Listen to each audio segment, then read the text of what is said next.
방광 건강의 적신호들 6가지 준비해봤습니다. 자, 첫 번째, 주간요와 야간요인데요. 일어나서 자기 전까지 몇 회 이상 소변을 본다. 주간요의 경우에. 또 야간요는 소변 보려고 밤에 몇 회 이상 깬다. 몇 회일까? 네. 낮에는 이렇게 저렇게 가다 보면 한 10번 갈 것 같은데 네. 밤에 야간요는 네. 안 깨야 정상 아닐까? 한 번도 안 깨야 0회 아닐까 싶기도 박규리 하고요. 씨는? 저는 제 생각에는 낮에 10번은 좀 많은 것 같고 네. 한 6, 7번 정도 하고 밤에 2번, 그래서 24시간 안에 딱 10번 정도. 아. 네, 그 정도면 정상이지 낮밤 않을까요? 합해서. 저는 뭐 오늘 아침에만 벌써 3번 갔다 왔는데 너무 많이 간 거 아닌가 싶기도 하고. 주간요는요. 일어나서 자기 전까지 8회 이상 소변을 본다. 생각보다 그리고 적다. 야간요는 소변 보라고 밤에 1회 이상 깬다. 그러니까 깨면은 좀 문제다.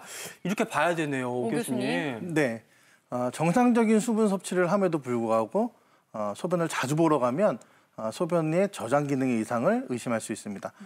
특히 야간에는 항이뇨 호르몬이라고 하는 호르몬이 분비가 돼서 소변을 좀 더 농축시키고 양을 적게 만들게 됩니다. 그럼에도 불구하고 밤에 화장실 때문에 깬다면 그거는 방광질환을 의심해 볼만하고요. 네. 주간에는 한 8번 정도 그 주간에 이하로 8번. 가는 것이 정상입니다. 그렇군요. 그리고 횟수도 중요하지만 한 번 볼 때 보는 소변 양도 중요하다고 들었어요. 김 교수님께서 종이컵을 가지고 나오셨어요? 네. 네. 여러분들 좀 알려드리려고 제가 종이컵을 준비했는데요. 네. 요게 이제 종이컵이 한번 차면은 한 180cc 그 정도 됩니다. 그래서 우리가 이제 소변을 한번 보실 때 요 종이컵 한 2개 정도, 그래서 한 250에서 한 350, 그 정도로 보시는 게 이제 적당한 소변 양이고요. 그래서 많게는 여기 이제 제가 생맥주 잔도 하나 가지고 왔는데 500한 잔. 이렇게 이제 500cc 잔 정도까지 이렇게 보는 게 정상적인 진짜 많네요. 네, 배뇨 양이라고 말씀드릴 수 있어서 네. 저 한 번에 한 300에서 많게는 500까지 이렇게 본다. 그게 이제 내가 보는 소변의 정상량이구나 이렇게 생각을 하시고 이거보다 너무 적게 본다. 이거보다 너무 많게 본다. 이러면 방광 질환을 한번 의심해 보셔야 됩니다. 일단은 양과 횟수를 잘 살펴야겠고 그다음은 요입니다. 요이. 요이 문제. 종종 어떻게 소변이 마렵다. 종종 아주 급하게 소변이 마렵다. 아주 아주 급하게 아주 쏟아지듯이 막 쏟은 느낌 있잖아요. 느낌이 네. 조금 비슷한 것 같습니다. 네. 종종 긴박하게? 참을 수 없이 절박하게, 절박하게. 소변이 마렵다. 이게 방광질환의 적신호가 되나요, 김명수 교수님? 네, 갑작스럽게 소변이 마려운 증상을 저희가 요절박이라고 합니다. 절박. 요절박이 나타나는 원인은 주로 방광이 예민해져서 생기는 과민성 방광이나 요도염이나 급성 방광염과 같은 요로 감염이 있을 때 주로 증상이 나타나게 됩니다.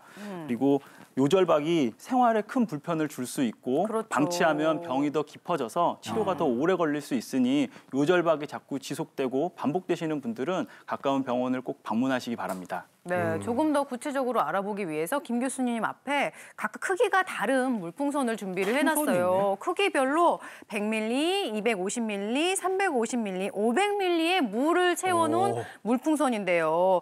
이 가운데 과연 어느 정도 찼을 때 요의를 느껴야 정상이다라고 볼 수 있을지도 궁금하거든요. 네, 네. 여기 지금 방광에 소변이 차기 시작하면 여기 있는 100cc 정도가 됐을 때 네. 소변이 차 있는 거를 인지할 수가 있고요.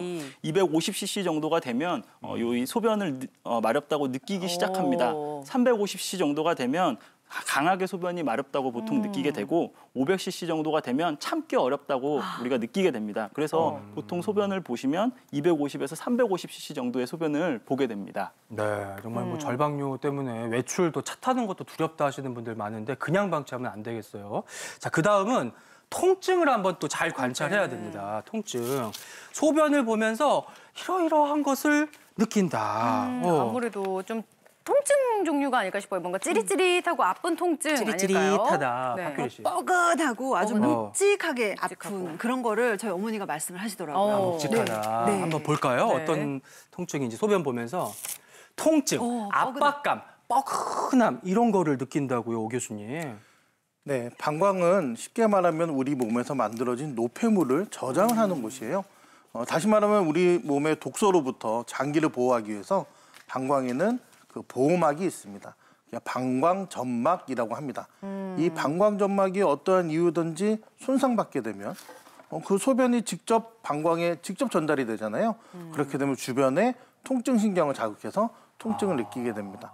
가장 대표적으로 방광염을 예를 들어보겠습니다. 방광염. 방광염은 방광 점막이 세균에 의해서 손상을 받게 되고요. 방광의 독소가 바로 방광 점막 신경층을 자극하게 되죠. 아이고. 환자분들이 말씀하시기로는 칼로 애리는 듯한 아주 아이고야. 날카로운 통증을 느낀다고 합니다. 뭐 이 외에도 만성적인 염증이 있거나 또는 방광 기능에 이상이 있어서 압박감, 묵직함, 통증 이런 걸 느끼는 여러 가지 증상으로 나타날 수 있습니다. 네, 자 통증에 이어서 방광질환 6대 적신호 5번째로 넘어갑니다. 그 다음으로 살펴볼 거는 바로 색깔인데요. 색깔. 소변 볼 때 가끔 이런 게 보인다. 요건 좀 쉽네요. 소변 볼 때 깜짝 놀라는 게 우리가 혈뇨, 빨간색 소변 아니겠습니까? 붉은색. 네. 그리고 거품류. 거품류. 네, 거품류가 보이면 좀 그럴 것 같아요. 네. 한번 확인해 볼게요. 예. 소변 볼 때 가끔 붉은 소변이 거봐. 보인다. 말 그대로 이게 이제 혈뇨인가요? 흔히들 혈뇨라고 하면 붉은색을 생각을 네, 하시잖아요. 그렇죠. 피가 빨가니까. 네, 그렇죠. 그렇지만 실제로 혈뇨는 여러 가지 다양한 색깔로 나타납니다. 이 앞에 좀 색깔을 좀 보실까요? 네.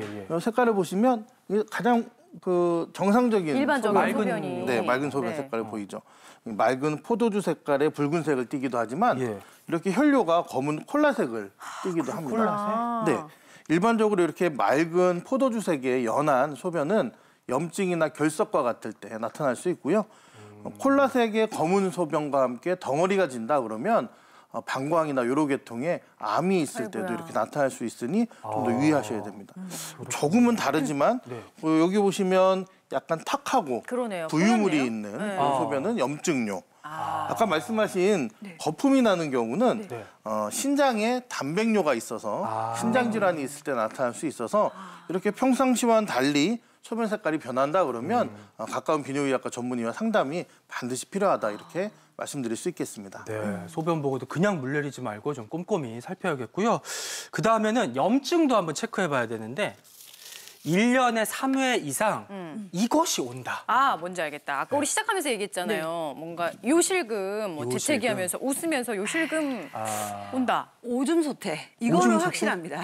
저희 가족력인데요. 예, 진짜 이 오줌 소태는요. 잊을만 하고 좀 피곤하면 또 오고 또 오고 또 오고 3회 이상이라고 하면 오줌 소태인 것 같아요. 자주. 오줌 소태가 맞을지 1년에 3회 이상 방광염이 온다. 방광염. 근데 방광염을 보통 어머니들은 오줌 소태라고도 하시대요. 같은 교수님? 거예요? 네, 아주 환자분들이 오시면 오줌 소태가 났다는데 이게 다 방광염 증상을 말씀하시는 거죠. 그래서 이제 방광염은 여자한테 뭐 무지하게 많은 질환입니다. 그래서 보통 그러나 이 방광염이 1년에 한 번, 뭐 2년에 한 번 이렇게 오시는 경우는 뭐 사실은 우리가 감기 가끔 앓듯이 단순한 아무 의미 없는 방광염이지만 네. 이렇게 조금 전에 차트에 나왔듯이 1년에 3회 이상 방광염이 온다. 이런 분들은 한번 우리가 단순히 염증만 생각하지 말고 다른 질환을 꼭 한번 의심해 보셔야 되는데 방광 내에 돌멩이가 있다든지 아니면 심한 경우에는 방광에 암이 있어도 이렇게 방광염 증상으로 나타나기 때문에 내가 방광염이 너무 자주 걸린다. 1년에 뭐 3번, 4번 이렇게 걸린다 그러시는 분들은 비뇨의학과를 방문하셔서 뭐 CT를 한번 찍어본다든지 아니면 방광경을 들여다본다든지 이런 검사를 꼭 한번 해보시는 거를 추천드리고 싶습니다.